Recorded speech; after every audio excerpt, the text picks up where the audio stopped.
Hello, everyone. Thank you so much for joining us today. My name is Valerie Grust. I'm an Olympic swimmer from Guatemala and the creator of this webinar series. I will be your host for today, and I'm super excited to welcome you to this new edition of Underwater Chats by Panama Aquatics. It was created by and for athletes with the goal of creating a safe conversation space around crucial subjects of development and support that are not commonly discussed in the aquatic community. And we have a great webinar prepared for you today.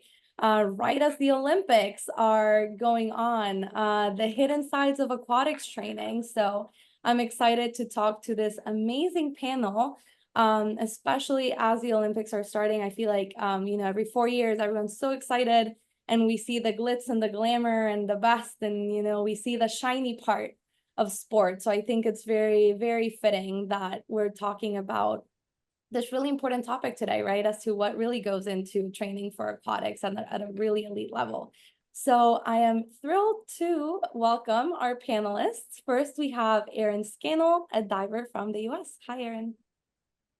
Hi guys, my name is Erin. I dove at Northwestern in college and grew up swimming, diving, and playing water polo. And I now live in Phoenix, Arizona in the US, and I work in marketing. So thank you. And then we have Javier Ruiz Sanchez, an artistic swimmer from Puerto Rico.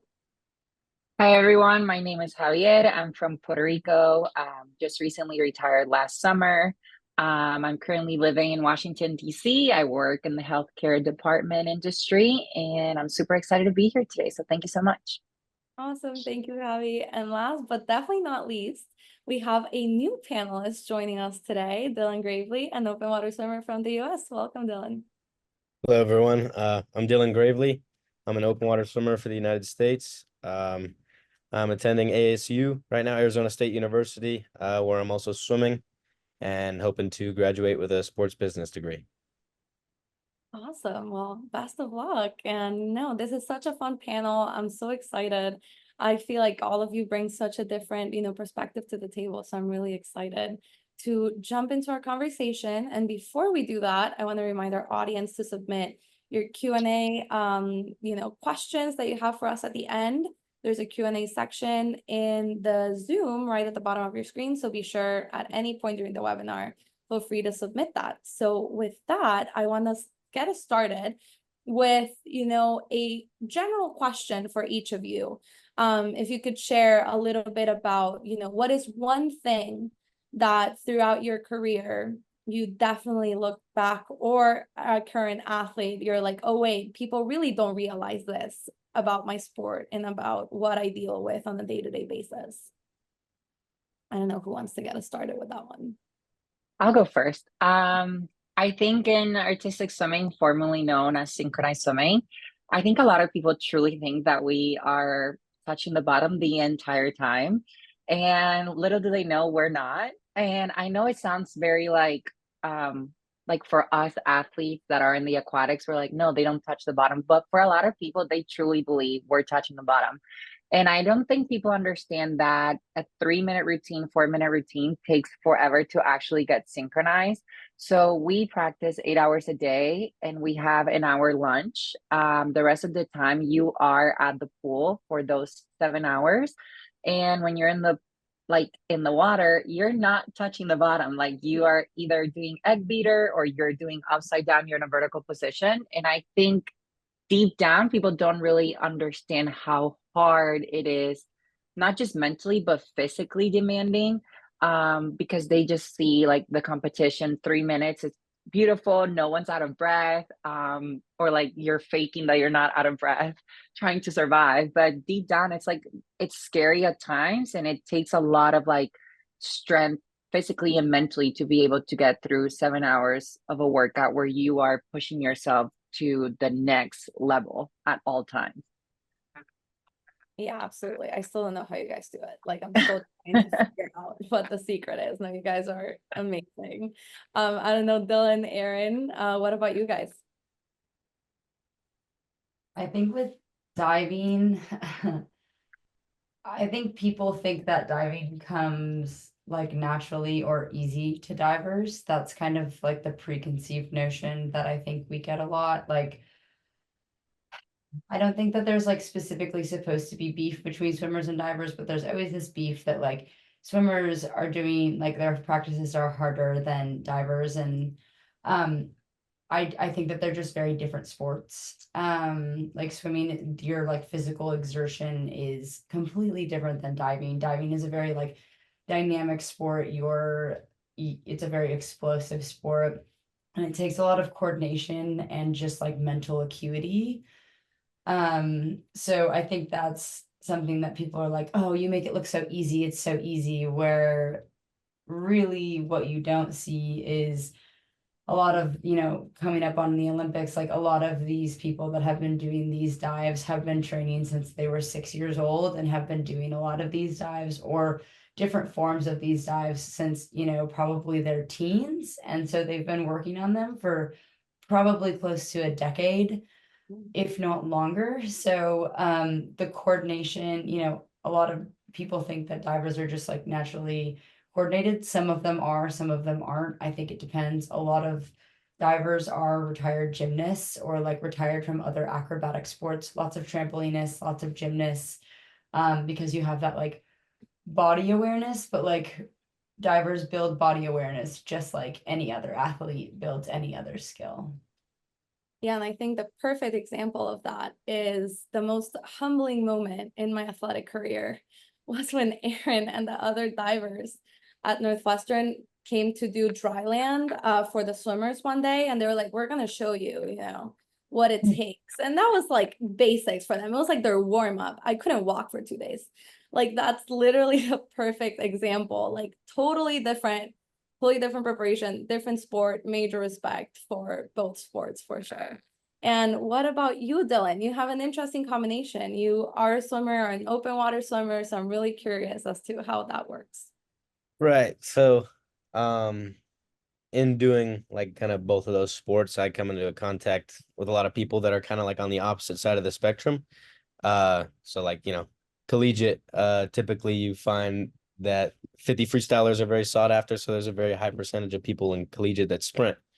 So a big question that I usually get is like, how do you not get bored, or don't you get bored out there? That's a pretty common misconception about open water because it's such a long race, anywhere from 1 hour to 5 hours, depending on if you're doing the 5, the 10, or the 25K.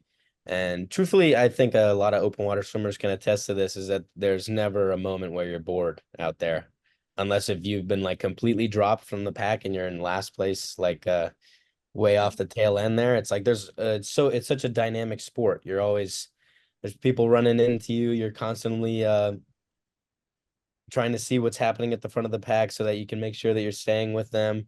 You're trying to position yourself for the feed. You're trying to position yourself around the buoys. You're constantly thinking of the next step in the process that's going to get you to the spot that you want to finish at. It's quite a bit different from the pool, I'd say, in that respect. And then it's just like there's so many factors that influence your race, whereas in the pool, it's just you and your lane, and nobody can really affect you. You can't affect their race. So I'd just say that it's like quite the opposite of being bored out there. I'd say there's few things more engaging. Yeah, totally. And I feel like being an open water swimmer myself, it's very much that. I feel like it's always your adrenaline is 100%, like 150% every time, because it's not just like the mile. The mile, it was my best event, but I can agree that it's a little boring sometimes. That's another part of the hidden sides of it, right? I used to always lose track of the laps, Mhm. and that was an issue. So yeah, it is part of it, right? And I remember like at the Olympics, I got so nervous that I forgot like what lap am I on? Thank goodness there's like counters like at the bottom, because if not, I don't know what would have happened there. So yeah, I feel like that's so many things, right, that go, through our head in training, in competition. Do you guys have that one story that you're like, no one ever would have imagined this that I went through right now? Funny, intense, or, very profound story that you have? Um, I think I think a lot of artistic swimmers and synchronized swimmers will relate to this. I think when you are watching the Olympics or you are watching a world championship final, in synchronized swimming, you're very focused on what they're doing at the top of the water, and not many people understand what's happening underwater. Yeah. Most of us have multiple um nose clips, like either in our hands, inside the swimsuit, and it is very common in our sport for your nose clip to just fall off because you are next to people and they can kick you and the nose clip will go flying. So you are not allowed to let it be known at the top of the water where the judges are judging that you don't have a nose clip. So like you're either like gasping for air because you're blowing bubbles and losing all your air, but you can't stop. So you have to be able to like kind of get your nose clip from either your suit or your finger, put it back into your nose and keep going. So I remember we were at a competition at a World Cup and my duet partner, we did a lift. So I pushed her and in the moment, I didn't really think about it, but I stayed looking underwater to see that she was doing the right thing. And she landed like kind of on my nose clip. So my nose clip fell. And then for the next 10 seconds, I was just trying to figure out how to put this nose clip like back in without the judges noticing. So I finished and only my coach kind of noticed because she knows us very well. And she was like, your nose clip fell off, right? And I was like, yeah, it did. So those are the secrets that happen underwater when you are doing synchronized swimming. Totally. Very fitting for underwater chats then. Great. And then Dylan, Aaron. I could go. I actually have a pretty similar story to Javier. Um, at the World Championships in 2020, just last year, at Fukuoka, something that happens relatively frequently in open water is equipment malfunctions because of the physical aspect of the sport. And I was only competing in the 5K at the World Championships this time around. But I was doing all right. Uh, Hanging in there, doing what I could. And then of course, sighting tends to bring back the cap a little bit, and if you have relatively long hair, it's trouble if your cap comes off. So, of course, my forehead was feeling a little greasy that day, and so my cap came off, and it became a little bit more difficult to hang with the pack that I was with. So I fell off and got swallowed up by this other pack of probably about 15 to 20 people. And I just fell back right through the middle, quite a bit of contact in there. And one of the Mexican swimmers who actually raced at the Pan Am Games, Paulo Delgado, he was swimming in front of me, and I think I got too close to him, and he's a long kid, so wasn't watching where his feet were, and he gave me a good kick right on the nose and split my goggles in two. And, and that was about halfway through the race, so I still had like 30 minutes of open water to go. So I was just swimming blind for like 30 minutes in the ocean. It was so funny. Just like making a mess of everybody. Because I had no sense of direction. I was trying to stay behind the guy in front of me, but of course I was hitting zigzag the whole way, making everybody upset. And like bringing my head up every stroke, doing everything I could. But at that point, it's like you're just kind of lost. It's like you can't grab your goggles, and in the 5K there's no feeding, so you can't be like, hey coach, like throw me another pair of goggles. So that was kind of like the worst possible situation, aside from like my suit ripping too or something like that. But pretty hilarious. I did what I could and tried to finish, but of course I fell off that pack too, and it was just funny talking with my coaches after, because it was just like a ridiculous situation. Like you never think it's going to happen to you until it does, and then when you're there, you're just like, I don't know what I'm going to do. Oh my gosh, 2 out of 3, but hey, 3 was good to go, Right, exactly. But like the kidding aside, that takes a lot. And especially the women's 5K is physical, like the men's 10K is even more. So can you talk a little bit about the mental side of that? And like you still fought, you could have lifted your hand and say, pick me up, I'm done, I get out. What kept you going? What kept you fighting? It'd mostly be the people at home that have supported me. And of course, the primary motivation is always yourself, right? But what I'm thinking of out there is not like I got to do this for me. It's like my parents are out there watching me, or like my coaches have helped me to get this far. People at home from ASU might be watching me racing right now, and I'm not gonna get out. I die before I get out, you know. Mhm. Uh, Yeah. and it's also just like a pride thing, you know. Yeah. It's like I'd much rather walk away from a race getting last, knowing that I did everything that I could, than getting out, you know. Because I just like I don't want to call it quits. You never know it's over until the race is done. You know, who knows? Maybe I get a second win and I don't even care that my cap and goggles, came off.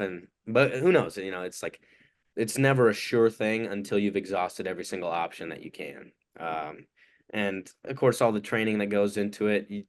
There's so much that goes into the race like that. And if I were to um, not see through my performance, especially at that level, it would not do justice to the training that I went through for such competition. Yeah, totally. No, that's a great message also to leave with that. And Erin, how about you?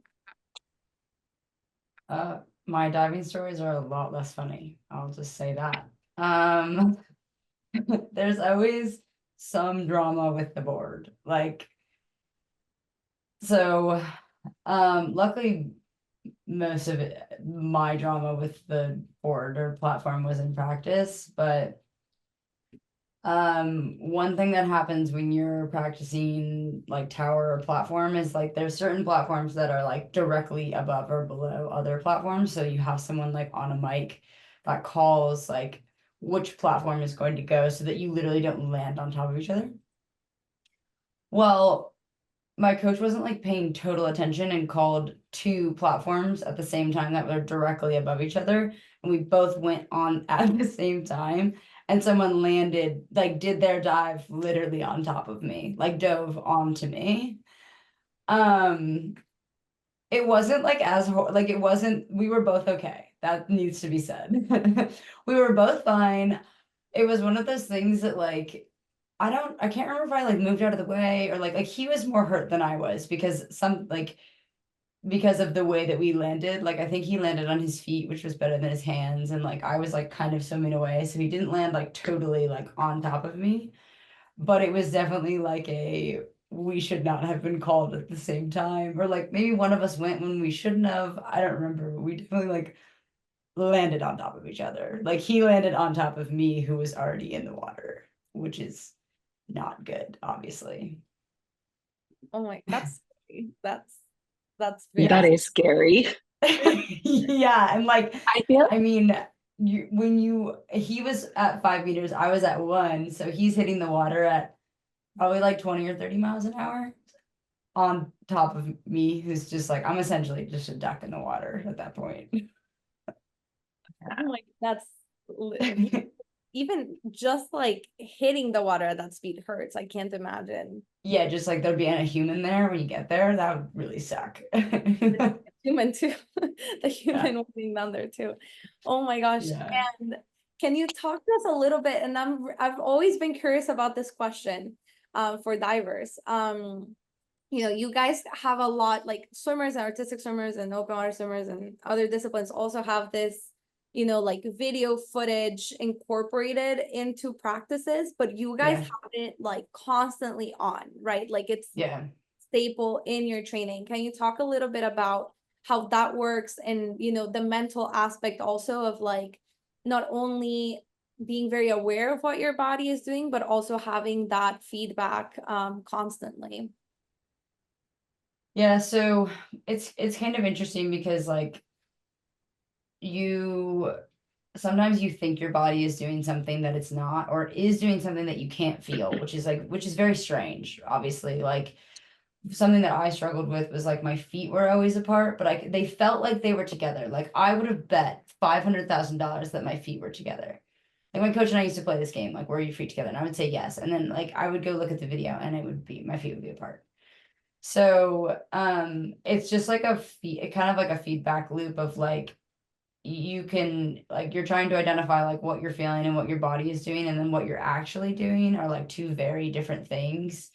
And so it helps you identify, like it helps you start to build that like mind body connection to understand what your body is doing so that you can see like, okay, when I do this, this happens. When I do this, this happens. And just because you feel this, it doesn't mean it actually is happening. Because a lot of times, especially like when you're coaching and training when you're younger, you're like, I am doing that. And then you look at the video and your coach is like, no, you're not. Like, let's slow it down. Like it's very humbling to have your body in slow-mo and be like, yeah, my feet are apart. I'll tell you what.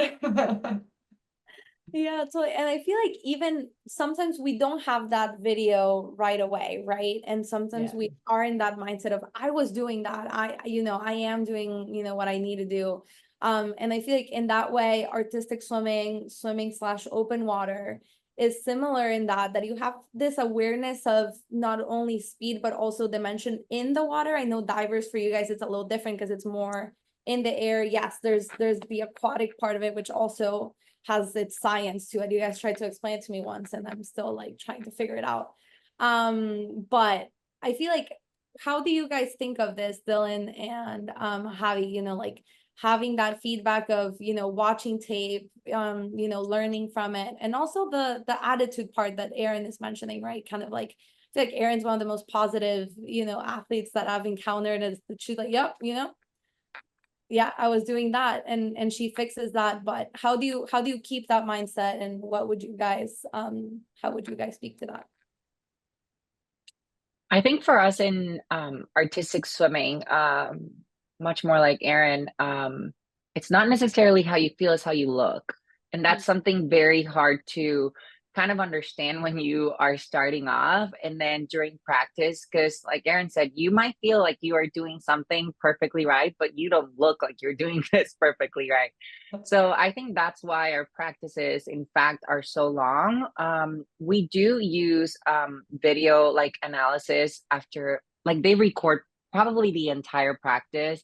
So for those of you who don't know, sequence of leg movements is called a hybrid. You can do a hybrid up to 100 times, the same hybrid, the same 30 movements, 100 times within 30 minutes, because they are trying to find the synchronization between your partner or the team. So they need to actually record every single hybrid you do, because again, it's not how you feel, it's how you look. So you might be thinking, oh, I feel great, we're synchronized. And then you look at the video and someone is in 5 and the other person is in 1. So it's not necessarily, it's something that we definitely take advantage of. It's definitely getting our video analysis at practice.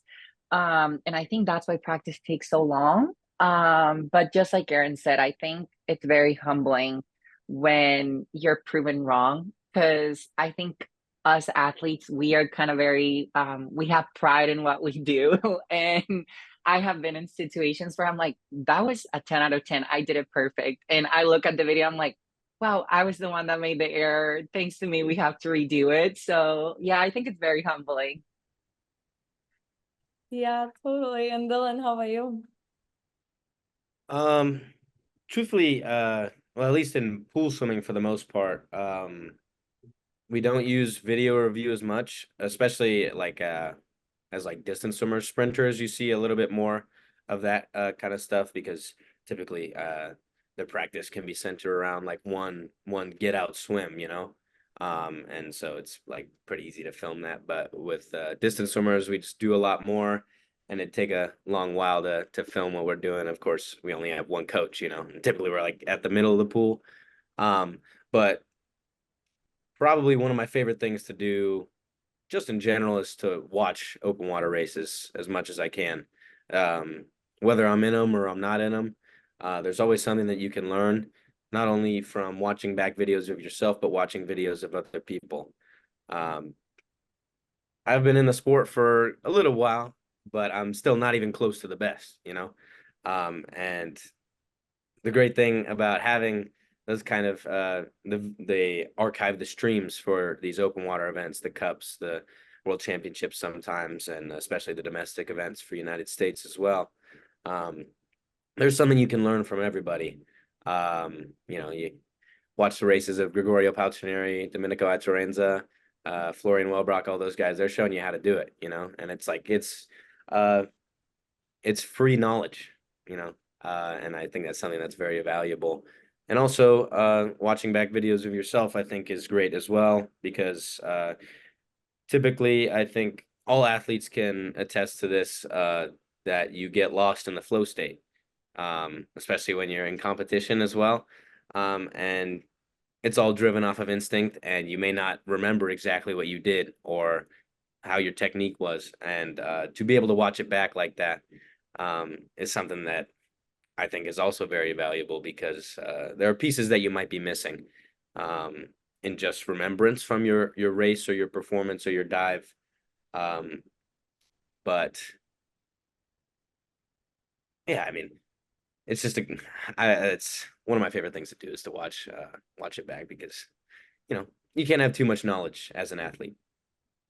Yeah, agreed. And I feel like you guys are all mentioning kind of like really important elements that are typically not discussed of what goes into training for aquatics, which I'm loving because I feel like that's what we need to create more awareness of. And I feel like people usually think that, training is just like, oh, you just do your sport.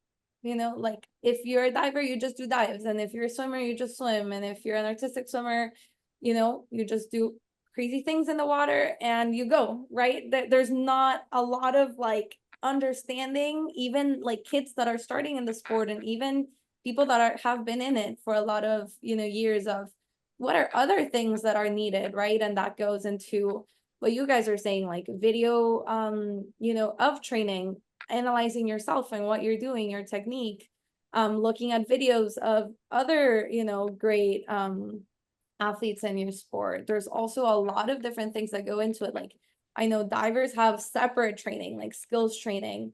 I know artistic swimmers too, and you guys have drills in the water, you guys have drills outside. Swimmers too, we do dry land, we do cardio and weights, and there's all of these components. At least for you guys in your perspective, what was one thing that as you started to progress in your career and you had to be a lot more technical, a lot more specific about your training, of what were those components for you? What were all the things that you had to do? And even things that for those of you retired, you didn't even get a chance to start doing that you're like, wait, I would have needed kind of like another Olympic cycle for that. And for you, Dylan, what are you looking into as you head into the next season? Okay, I guess I'll go first for this one. Sure. Well, a big piece for me, which is kind of surprising and not particularly talked about that much in open water swimming, is when I got to college, I started doing weights. Of course, when I was a club swimmer in high school, we did like rudimentary weights, like kettlebells, all your foundational patterns for like Olympic lifts, and we do our squats with our kettlebells, getting ready for the barbell squat, right? But as I got to college, one thing that I didn't have going in was really any sort of strength at all or explosive movement. And I think as an open water swimmer, that's something that you desperately need, because the finish is just as important as the first 9,500 meters of your 10K. Because I mean, that's the difference, especially if you're in a pack between first and 30th, that could happen in the last 500 meters. And whether you're able to change gears like that is something that's very important and crucial to the sport. So weightlifting, surprisingly, I think helped me along quite a bit because not so much from the strength and raw power, although that did help. Of course, more muscle, if you're able to fine tune it towards endurance, is very helpful.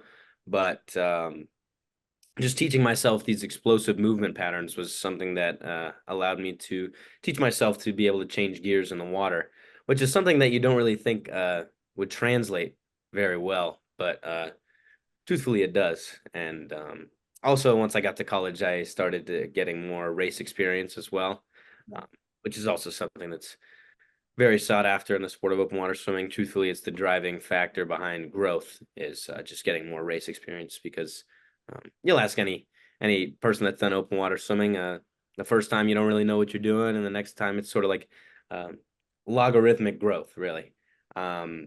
And just the more experience you get, the better. And that's something that I found throughout college and the past few years I've gotten quite a bit of, and feels like I've got a stronger head on my shoulders going into races than I did before I got to college. Yeah, and adding the female perspective to that side, I feel like something that is usually not discussed for female swimmers is you know, when you're hitting puberty too, you know, the change of not only your body, and you know, guys have that later on as well. Girls get it around, you know, 13, 14 usually, guys get around 17, 18, that there's such a change that your body is like naturally strong and you're improving, and then you know, girls hit puberty really early on, and you know, you stop improving and you're like stuck, right? And you're like, wait, why? Like, is something wrong with me? And it's always this block of frustration. And that's at least where we see the most dropouts in, you know, elite sports at that age, which is something really important to discuss, because it's not, usually it's seen as like, oh, I don't like the sport anymore, or this is not for me, I'm not good enough, you know, and it's just a lack of like awareness of this is what happens to your body naturally, right? And we have to find other ways in training in order to get that to work. And if that's adding new things into the routine or things like that, and I'm glad you mentioned that, Dylan, of like the weight training part, because it is so important, right?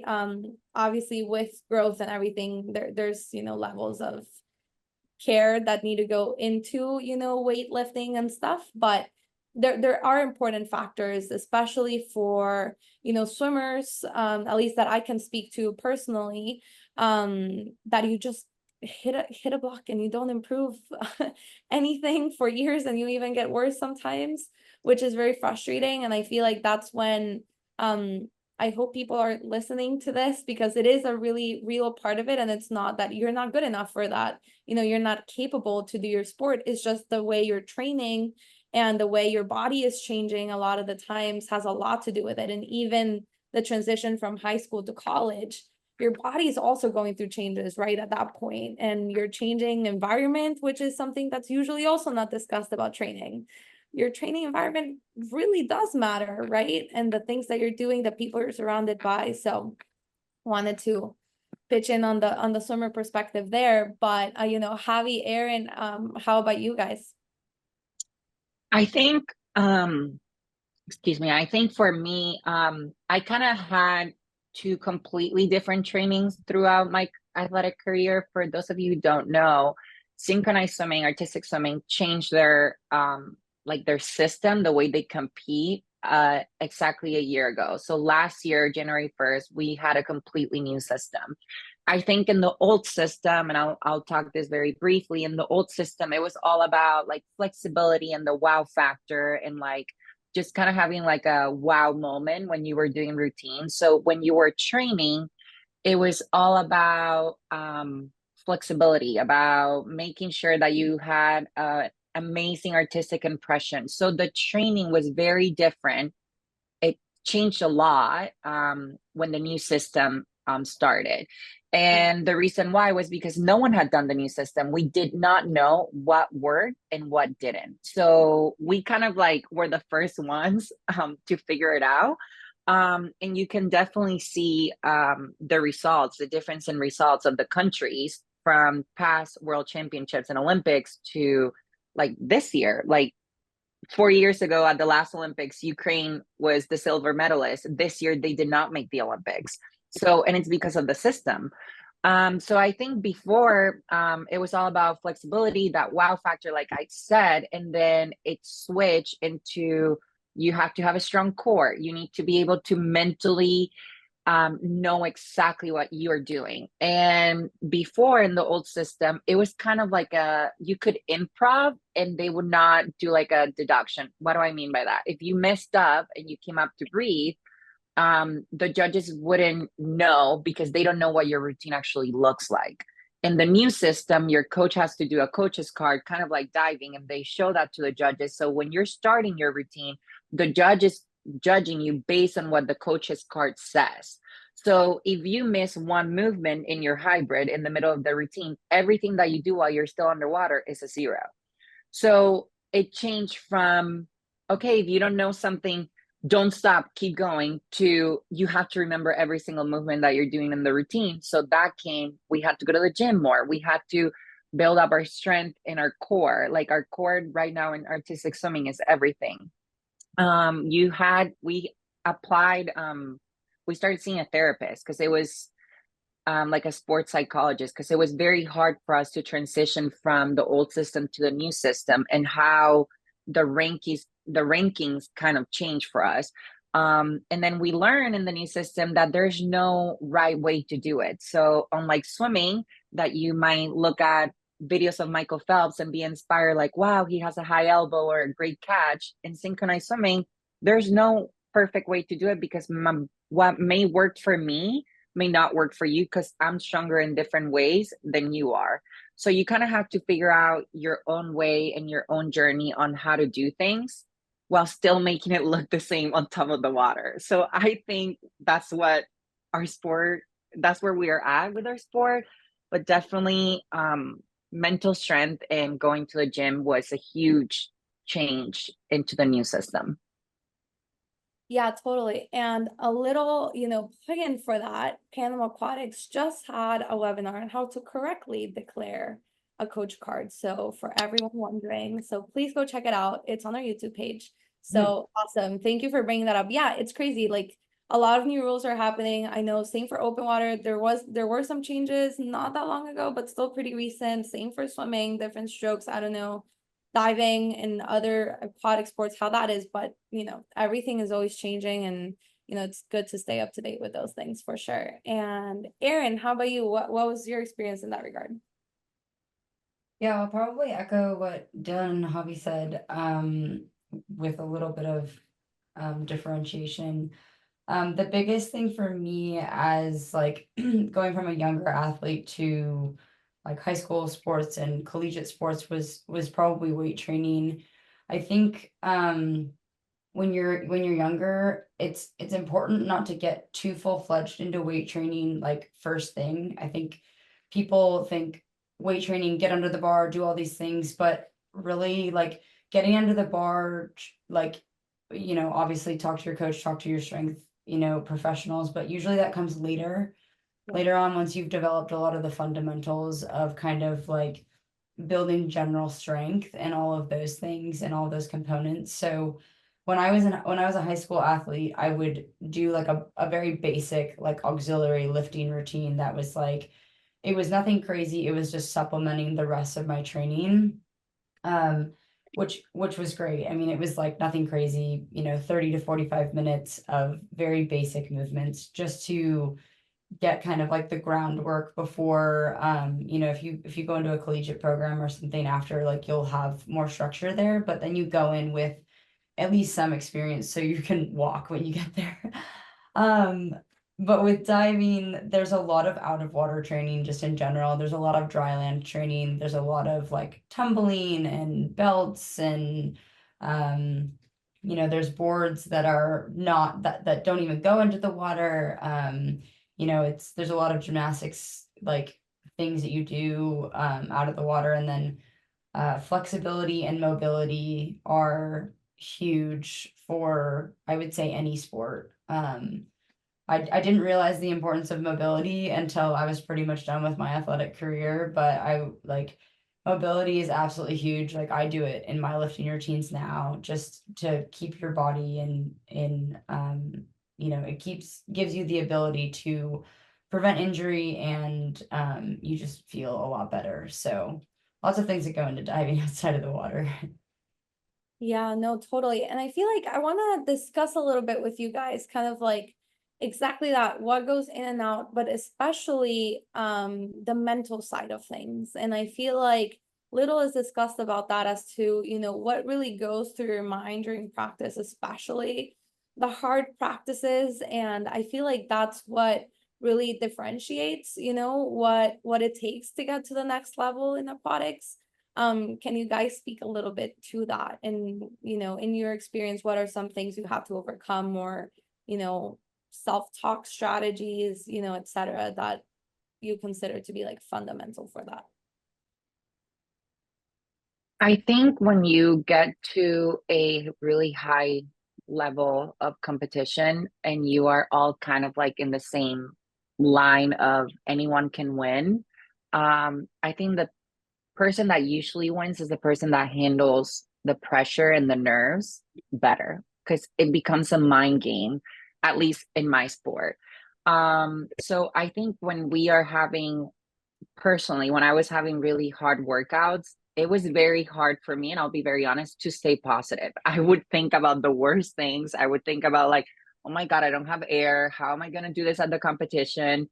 Or like if we were like 2 weeks from Worlds, and I was like coming up for air in the middle of the hybrid, I'm like, if I'm doing that now, how am I going to finish this routine in 2 weeks?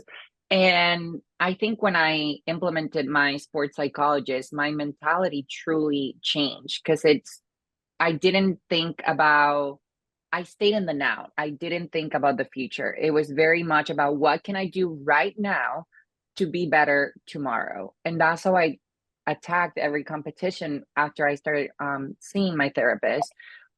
Because at World Championship, and the warm up, it's very nerve wracking. Like you are very nervous. You feel like everyone is looking at you. You feel like you don't necessarily feel your best. And I think you have to lean into your mental game and just be able to talk very positive to yourself.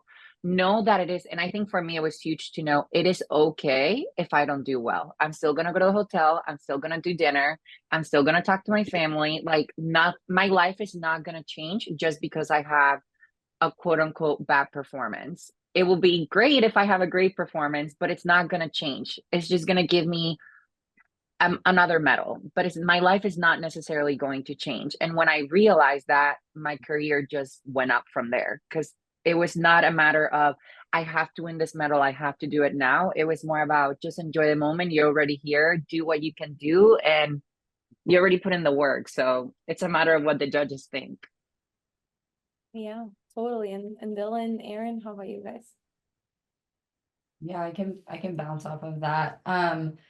I think it's similar for diving. There's like kind of I'm gonna break it out into kind of different pieces. Like the physically hard things usually come at the beginning of the season when you're like doing a lot of strength training.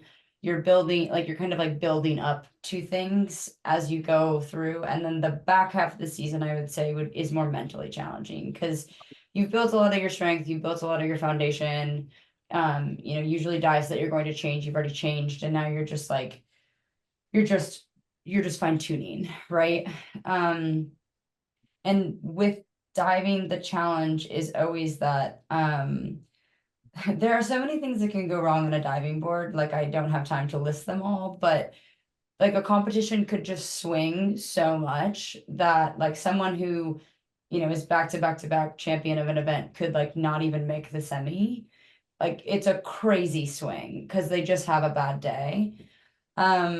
So with diving, it's a matter of if you do a bad dive or if it's off, like you literally like just have to move on. You have to move on immediately and like focus on, what you're doing next and staying present because, a lot of times you have multiple day competitions and you're doing, a lot of volume of dives in those competitions and you might do really horrible the first day, but then rocket the second day and, move on to a later meet or, a final of something. So I think same thing that Javi said, just staying present is really, really, really difficult.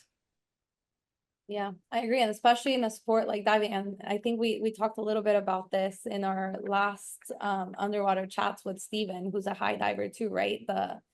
You guys talked about, both of you talked about the risks, right, that go into your sport as well as, one, even if you're fully focused and something goes wrong, it's also dangerous in that regard. So no, so many things, all these different disciplines, they're so different. It's kind of crazy to think about. And how about you, Dylan? Yeah, I mean, I have two things I'd like to share about kind of like the mental side of mostly just training. But the first I'd like to talk about is kind of like overkill, really, is making your sport like your entire life and who you are. Like everything that you live is swimming. Um, and I think it's very important, while that intention is good and it's rooted in strength and power and wanting to perform really well. Truthfully, it can sometimes lead you in the opposite direction. Speaking from experience, when I was young, uh, I was really good when I was really little, and then my buddies all started to grow, and I didn't. I was a late bloomer, um, and I was like, well, why are these guys faster than me now? So I started trying to uh, pick apart my life and remove everything that I was doing that wasn't moving me forward in the sport of swimming. Um, and it ended up making me very unhappy. For instance, my parents would go and grab burgers, and I'd be like, no, you got to take me somewhere else that's healthy, because and like a 13-year-old shouldn't be really thinking that way.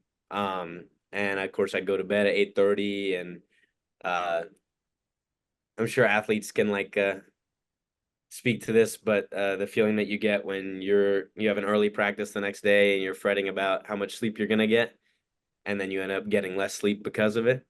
Um, that was another piece, and it's just like it's a vicious cycle that leads you uh in the opposite direction of the performance that you'd like to have, because eventually you'll keep on doing the same thing over and over, and you'll step up on the blocks, or you'll step up on the stage, or you'll step up on the diving board, and your heart won't be in it because you spent it all before you even got to the competition or the performance in the first place. So that's the first piece I'd like to talk about. And the second piece is, people like to ask quite a bit, or like, "Are you crazy? Like you're doing these big old practices?" I get that from sprinters all the time. Is that I'm crazy? You must be crazy, or you must love it. And truthfully, I mean, if I could be a 50 freestyler and do, 2,000 yards per practice, I'd eat it up. But I'm just, I'm not big enough. I'm not strong enough. I'm not explosive enough. And I mean, it's my chance at glory is in doing those hellish practices every single day that truthfully I don't particularly like all the time. If I could do what the sprinters are doing and then go rip a 10K race, I'd do it, but I know that that is the path that is going to take me to where I want to go, and I'm going to take it, and I'm going to take it with a smile on my face, and I'm going to attack it, uh, just salivating at the thought of the next step in my career, and potential of beating somebody that beat me before, or beating somebody I've never beat before. It's an exciting thing, and I think a good switch in mentality would to be every practice, rather than something to be dreading, is an opportunity for yourself to get one step closer to where you want to be. Yeah, totally. And I think that's a great message to have, right? As to like, not only what are your limits, where is your identity also as an athlete? And I think we talked a little bit about this. I think Javier was in that panel too of retirement, which is, such a process too. And we were talking about, Javi retired a year ago, I retired 5 years ago, and it's still tough, that identity part. And at least for me personally was the adrenaline. I loved swimming because it was such an adrenaline rush, and now nothing really does it.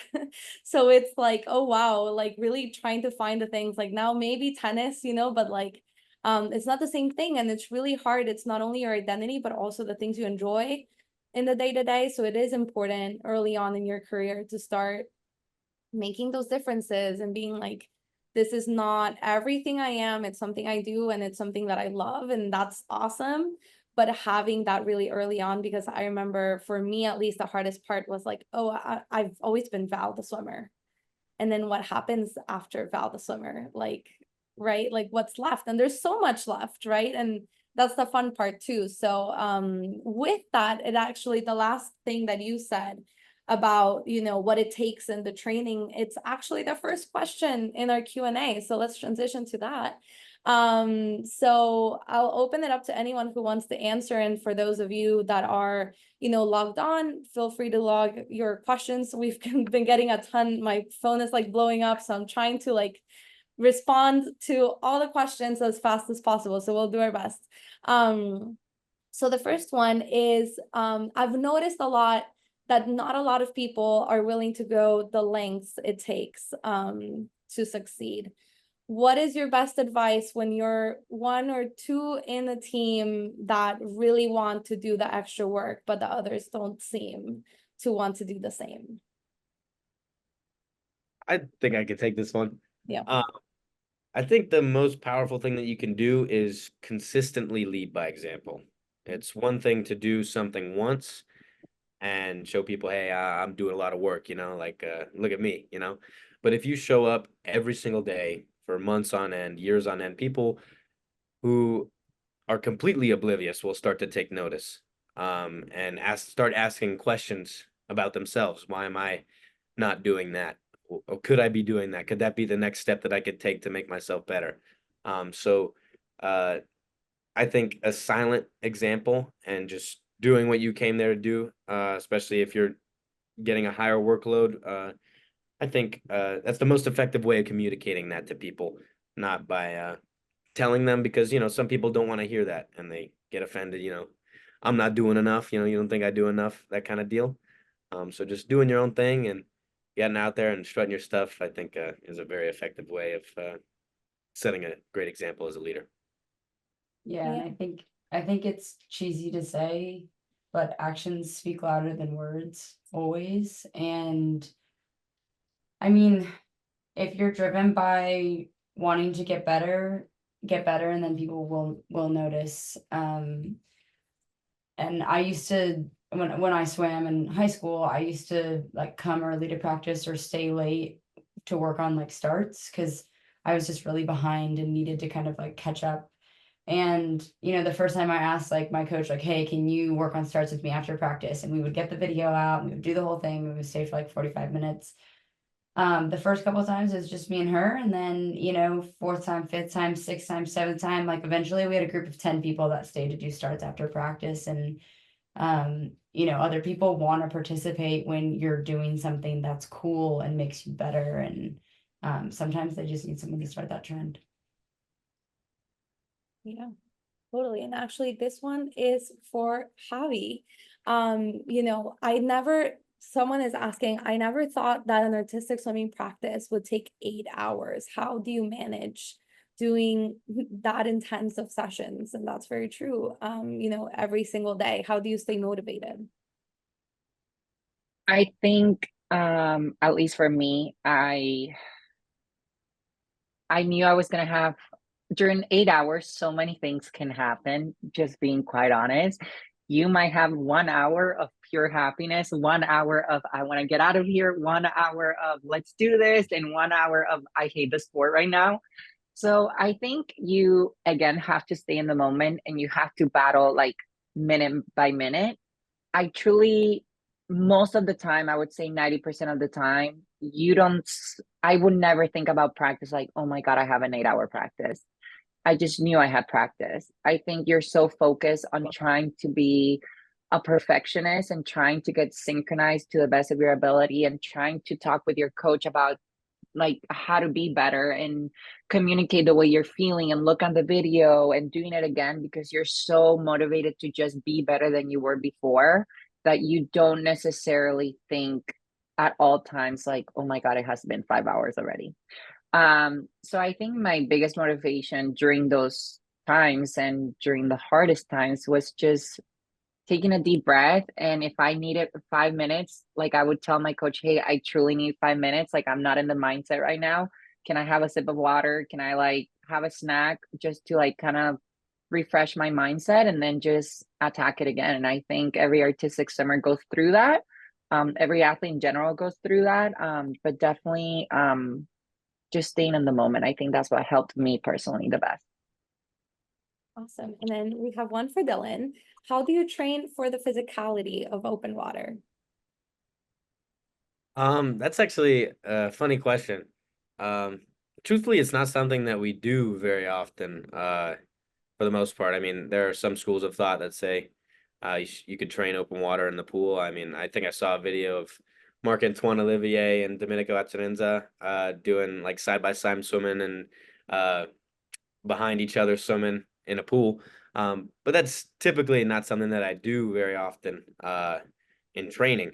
I've done it a couple times with my ASU buddies. I actually had Ryan Held do it for me one time, like creating some draft and trying to cut me off while I was doing a big old long course set. I've had Grant House and Cody Bybee, two of my ASU teammates, so on both sides of me. But that's just like, you know, I'm doing those practices alone and uh, having those guys there with me and just like trying to screw me up. It just makes me laugh and makes me excited. It makes me think about the sport that I love so much. Because you know it's easy to get lost out there sometimes in the yardage. But truthfully, I love the physicality and I think that's a pretty powerful thing and sort of aids in the lack of training that I have in that respect. Is just like if somebody hits me, it's like, all right, man, it's on. Like you're just like you're fueling the fire, man. I'm ready to go, you know? And just it's like a little bit of a combat aspect, and I think that's very romantic because I like combat sports. So you know, if somebody's keeping me busy out there, it's like, you know, I'm not too mad about it. And I'll throw a couple elbows back and we'll have a ball, you know. Yeah, I don't really train that much, but I love it. So it's kind of a good trade-off there. Yeah, totally. And the last question we have time for, and this is for every single one of you, is, what is the best advice that you have when you're going through the toughest part of a career, of an injury, of, mental block, mental health, etc. Erin, do you want to start? Sure. I think I'm gonna go back to staying present, just continuing to, know where you're at and stay present with where you are and what you're doing. And I think as athletes, we're so future oriented that it's, we want to reach these things as quickly as we can. We want to do all that we can to get there. But sometimes the bus only moves so fast. So, you can't get too ahead of yourself in competitions. You can't think about the last dive when you haven't done the first dive, staying where you're at. And yeah, just remembering to stay present. Totally. Javi, how about you? I think for me, I would say first surround yourself with a group of people that truly inspire you and motivate you, not just in the pool, but also outside of the pool, that don't judge you for having to go to bed early or having to eat healthy or like having to stay in and not celebrate some birthdays because you have a big competition. I think that's very important. But I think the biggest lesson I learned was that no hard time is gonna last you a lifetime. At some point, you're gonna see light at the end of the tunnel. And I truly believe that the hard moments are what shape you into who you are as an athlete. And sometimes you might have a really bad competition, a really bad swim, and at the end of the day, you kind of look back and say, like, hey, if I was able to get through this, I'm able to get through this now. Um, so I think staying positive is sometimes hard and it's normal for young athletes. It is normal to not be positive 24/7. It is normal to have hard days. It is normal to have times where you're like, I do not want to be in the water right now. It is normal because if you felt happy 24/7 and inspired 24/7, like tell me the recipe because I really want to know it. But I think just surrounding yourself with people that truly inspire you and just knowing that it will get better, and at the end of the day hard work will always show up. So just believe in yourself and keep training. Totally. And how about you, Dylan? I think one piece of advice when times are getting tough is that truthfully those tough times are an opportunity. Um, because you know anyone can come in on a day where they're feeling good and they're happy and everything's going well that day and have a great practice or a great session. Um, but truthfully, it's the sessions, especially if they're repeated over a long period of time, where you don't want to come and you're having a bad day, and your mom yelled at you or something, and you're getting in an argument with your girlfriend or something like that, and you come in and you give your best effort regardless of the environment or the situation around you. I think that not only makes you more powerful of a person, but more powerful as an athlete. Because if you can come in on those days where nothing is going your way and still give your full effort, and even then manage to uh, bring something great during that training or that performance, you're gonna be trouble for everybody else once you're up on the blocks or up on the diving board or up in the on the stage for synchro swimming. So I think just consistently, regardless of the situation or the environment, dedicating yourself to strong consistency of well-determined practices is a great thing. Just, regardless. Well, with those incredible messages, I want to thank our incredible panelists, Aaron, Dylan, and Javi. It's always so fun to chat with you guys and learn more about your journeys. And we invite all of you to join us in the next edition of Underwater Chat. Stay tuned. We have about 20 more to come this summer. So we hope to see you guys soon. Have a great week. Enjoy, Olympic season, and we'll see you soon. Bye, everyone. Thank you. Thank you.